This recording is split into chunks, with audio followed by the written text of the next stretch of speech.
Alors moi j'aime bien me servir d'une petite Baxter, juste pour mettre portefeuille et puis 2-3 conneries, genre une petite pâtisserie quoi, dedans.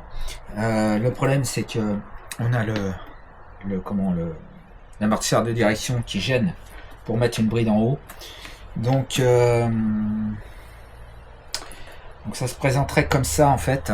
J'ai eu un B85 TT, c'est pareil, il y avait l'anneau de réservoir qui était déporté ici parce que là il n'y avait pas la place pour mettre le truc en haut.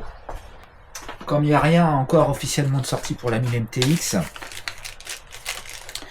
j'ai comparé les Anthrax avec la 800 MTX. Il se trouve que ce sont les mêmes Anthrax au niveau des trous pour mettre les boulons. Donc normalement il n'y a pas de souci. Bon, maintenant ils s'embêtent plus trop à faire des modes d'emploi papier. Il faut scanner un QR code pour avoir le plan de montage. C'est le progrès. Enfin bon, comme ça évite du papier quoi. Alors, French. Vous voyez? Ok. Donc faut retirer les 4 de 4 et laisser les deux du haut. J'ai remarqué que les boulons sur la 1000 MTX ils sont vraiment juste bloqués quoi. Ils sont pas serrés. Bon, bah à voir si on perd des boulons au fil des kilomètres. Pour l'instant, je pense pouvoir en avoir perdu, mais bon, sait-on jamais. Ils sont juste bloqués. On met les 4 entretoises. Je crois que je cherche le nom, mais je crois que c'est les entretoises. Hein. Les petits bitoniaux là. Ouais, c'est des entretoises. Ouais, elle est super rapide à installer. Hein. J'ai vu des briques qui étaient super chiantes. Il fallait tout démonter, la trappe. Entièrement la trappe. Et là, bah pas du tout. Pas du tout. Donc en 2 secondes c'est fait quoi. Ça c'est cool. Je vais remettre une petite goutte de Loctite quand même. Ça mange pas de pain.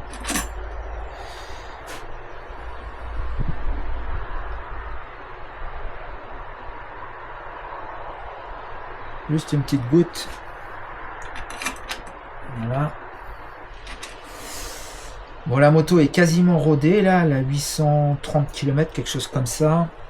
J'ai rendez-vous mercredi à la concession pour la révision.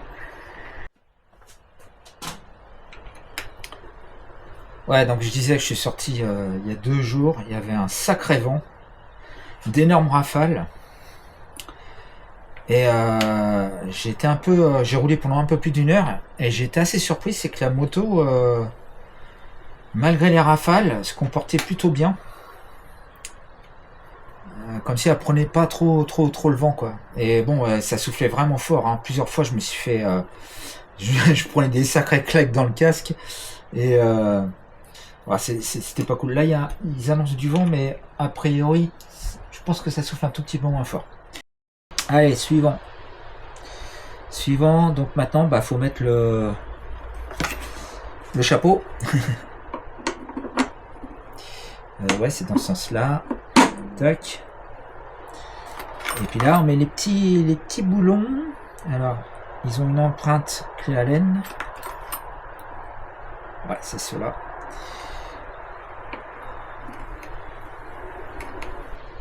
Bon, et puis ouais, je fais la vidéo aussi pour voir si si la sacoche ne sera pas gênante une fois installée sur la moto. Et sachant qu'une grosse sacoche hein, sur cette moto, je pense qu'il faut oublier. Je pense que c'est pas la peine d'y penser quoi. Il faut juste une petite sacoche. Là, celle-là fait 8 litres, je crois, il me semble de mémoire. Elle est extensible hein, comme toutes les sacoches.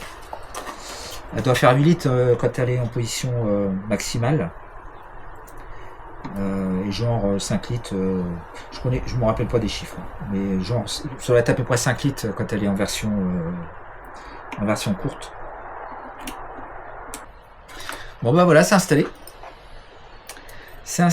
Alors maintenant il n'y a plus qu'à tester la sacoche et puis il va falloir régler le rail. Ouais. Ok.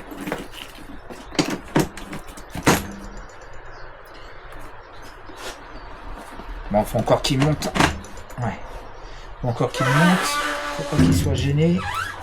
Enfin, faut qu'il gêne pas. Faut pas qu'il gêne. Eh, il peut bien la monter quand même. Hein. Et là, elle gêne pas du tout. Eh non. Est-ce qu'on peut aller encore plus haut? Eh ouais. Ah ouais. Je suis au maxi là? Ouais, ok.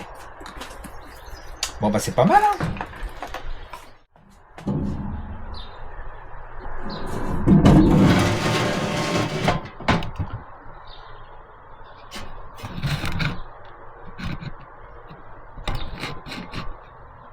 Je vais remettre la sacoche en place.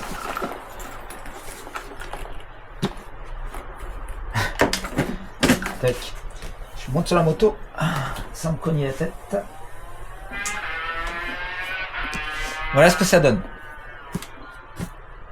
Le seul inconvénient, c'est qu'effectivement la sacoche elle est en pente. Alors quand on ouvre des trucs et qu'il y a un peu de bazar dans la sacoche, et ce sont des petites pièces qui se baladent dans la sacoche, il y a un risque de déversement quoi. Hein.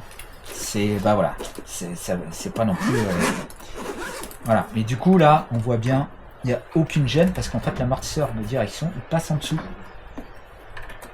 Il passe en dessous. Donc et même donc si je mets l'extension, bah voilà. Hein. Ouais, il n'y a aucun souci quoi. Voilà, donc ça c'était bon. Donc un anneau de 800 MTX, ça le fait complètement, ça s'installe en 2 minutes. Et rouler ma poule, c'est tout bon.